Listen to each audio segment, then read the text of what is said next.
അപ്പോൾ ഗൈസ് എങ്ങനെ നമുക്കിന്നൊരു പൂരത്തിന് പോയാലോ? ഞാൻ ഓൾറെഡി അമ്പലത്തിൻ്റെ അവിടെയൊക്കെ എത്തിക്കഴിഞ്ഞു. ഈവനിങ് ആ ഒരു ക്ലൈമറ്റും ആ ഒരു ഇതൊക്കെ നല്ല രസമുണ്ടായിരുന്നു കാണാൻ. അങ്ങനെ അമ്പലത്തിൻ്റെ മുന്നിലെത്തിയപ്പോൾ ഞാൻ ആകെ ഷോക്കായി പോയി. കാരണം ആരും കാണാനില്ല, കുറച്ച് ആൾക്കാരേ ഉള്ളൂ. അപ്പം ഞാൻ ശരിക്കും വിചാരിച്ചു പൂരമൊക്കെ കഴിഞ്ഞു പോയിട്ടുണ്ടാവും. ഇന്ന് ടൈമൊക്കെ അവിടെ 3 മണിയെന്നാണ് കൊടുത്തത്. അതിൻ്റെ ഇടയ്ക്ക് ഒരു ബലൂണാരം വന്ന് കല്ലൂന് ബലൂൺ കൊടുത്തപ്പോൾ കല്ലൂന് അത് വാങ്ങിക്കൊടുക്കാത്തതിൻ്റെ വിഷമോ.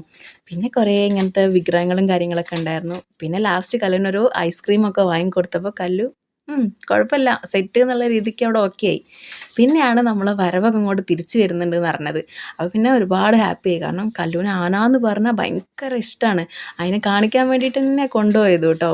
അങ്ങനെ കല്ലു ആനേനെയൊക്കെ കണ്ട് 3 ആനകളാണ് ഉണ്ടായിരുന്നത്. ആനകളൊക്കെ കണ്ട് പിന്നെ ഇതുപോലത്തെ ഫ്ലോട്ടൊക്കെ കുറേ ഉണ്ടായിരുന്നു കേട്ടോ. അങ്ങനെ അതൊക്കെ കണ്ട് ഞങ്ങൾ ഇരിക്കുകയായിരുന്നു. പിന്നെ ഇങ്ങനത്തെ പല പല പല രൂപങ്ങളാണ്, നല്ല ഭംഗിയുണ്ടായിരുന്നു ഇതൊക്കെ കാണാൻ വേണ്ടിയിട്ട്. രാത്രി ആ ഒരു ലൈറ്റും കാര്യങ്ങളും അതിൻ്റെ ഇടയിൽ ഇങ്ങനെ ആൾക്കാർ വരുന്നതും ഒക്കെ അടിപൊളിയായിരുന്നു കേട്ടോ. എന്തായാലും പൂരത്തിൻ്റെ ഫസ്റ്റ് ഡേ തന്നെ. പിന്നെ നമ്മൾ ചെർപ്പളശ്ശേരിയാണ് പൂരത്തിന് പോയിട്ടുണ്ടായിരുന്നത്. പിന്നെ ഇങ്ങനത്തെ കാവടിയും കാര്യങ്ങളൊക്കെ ഉണ്ടായിരുന്നു കേട്ടോ. പിന്നെ ഇത് ഞാൻ പുതിയതായിട്ട് ആദ്യമായിട്ട് കാണട്ടെ ഇങ്ങനത്തെ രൂപങ്ങളൊക്കെ, ഇങ്ങനെ തെയ്യത്തിൻ്റെയും പിന്നെ ഓരോ ദൈവങ്ങളുടെയൊക്കെ രൂപമായിട്ട് ഇങ്ങനെ നല്ല രസമുണ്ടായിരുന്നു. എന്താ കുറേ ലൈറ്റും കാര്യങ്ങളും ഭയങ്കര വലുതായിരുന്നു കേട്ടോ. വീഡിയോയിൽ കാണുന്ന പോലെ ഒന്നല്ല, ഭയങ്കര വലുതായിട്ടായിരുന്നു കണ്ടിട്ടുണ്ടായിരുന്നത്. ഇങ്ങനെ ഓരോ തെയ്യത്തിൻ്റെയും തെറേൻ്റെയൊക്കെ രൂപമൊക്കെ ആയിട്ട് അടിപൊളിയായിരുന്നു. എന്തായാലും നമ്മുടെ പൂരത്തിൻ്റെ ഫസ്റ്റ് ഡേ തന്നെ കേട്ടോ. പിന്നെ നമ്മളിങ്ങനെ കുറേ ഇതൊക്കെ കണ്ട് ഇങ്ങനെ ഇരുന്ന് കുറേ ഇങ്ങനെ ഓരോ ഫ്ലോട്ട് ഇങ്ങനെ പോണതൊക്കെ കണ്ട് അപ്പോഴത്തേക്ക് ആൾക്കാരൊക്കെ കൂടിയിട്ടുണ്ടായിരുന്നു കേട്ടോ. ഗാനമേളയൊക്കെ ഉണ്ട് എന്ന് പറഞ്ഞിട്ട് കുറേ ആൾക്കാർ കൂടിയിട്ടൊക്കെ ഉണ്ടായിരുന്നു അത് കൂടെ. പിന്നെ നമ്മൾ അമ്പലത്തിൻ്റെ ഫ്രണ്ടിലേക്കൊക്കെ പോയി ആനേനെയൊക്കെ ഒന്ന് കണ്ട് ഇങ്ങനെ സെറ്റായിട്ട് വീട്ടിൽ പോയാലോ എന്നുള്ളൊരു തിങ്കിങ്ങിൽ ഇങ്ങനെ ഇരിക്കുകയായിരുന്നു.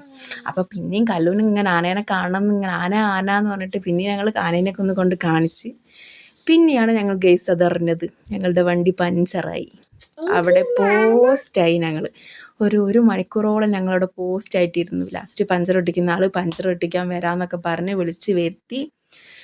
മൂപ്പര് പഞ്ചറൊക്കെ ഒട്ടിക്കുന്നുണ്ടായിരുന്നു ആ സൈഡിലിരുന്ന്. അപ്പം ഞങ്ങളിവിടെ ഒരു പെട്രോൾ പമ്പിലിരുന്ന് ഇങ്ങനെ സമയം ചിലവഴിക്കുക. അപ്പോഴാണ് ഇങ്ങനെ കുറേ ആകാശത്ത് പോയിട്ട് പൊട്ടുന്ന കുറേ പടക്കങ്ങൾ കണ്ടത്. അവിടെ അമ്പലത്തിൽ തന്നെയാണ്. അതിന് ഞങ്ങൾ അതൊക്കെ പോയി കണ്ട് ഇങ്ങനെ സൂപ്പറായിട്ട് ഞങ്ങൾ ഓരോന്നും ഇങ്ങനെ കണ്ടിരിക്കുമ്പോഴാണ് പഞ്ചറടിക്കുന്ന ആൾ പറഞ്ഞു ഓക്കെ സെറ്റായിട്ടുണ്ട് ഇനി പോയിക്കോന്നായി. പിന്നെ ഞങ്ങൾ കുറച്ച് സാധനങ്ങളൊക്കെ വാങ്ങിയിട്ടുണ്ടായിരുന്നു കഴിക്കാൻ. കല്ലൂന് ജിലേബിയും പൊരിയും അങ്ങനത്തെ കുറച്ച് സംഭവങ്ങളൊക്കെ വാങ്ങി ഞങ്ങൾ വീട്ടിലേക്ക് പോവുകയാണ് ഗായ്സ്. അപ്പോൾ ഇന്നത്തെ വ്ളോഗ് ഇത്രയേ ഉള്ളൂ. ഇഷ്ടപ്പെട്ടിട്ടുണ്ടെങ്കിൽ ലൈക്ക്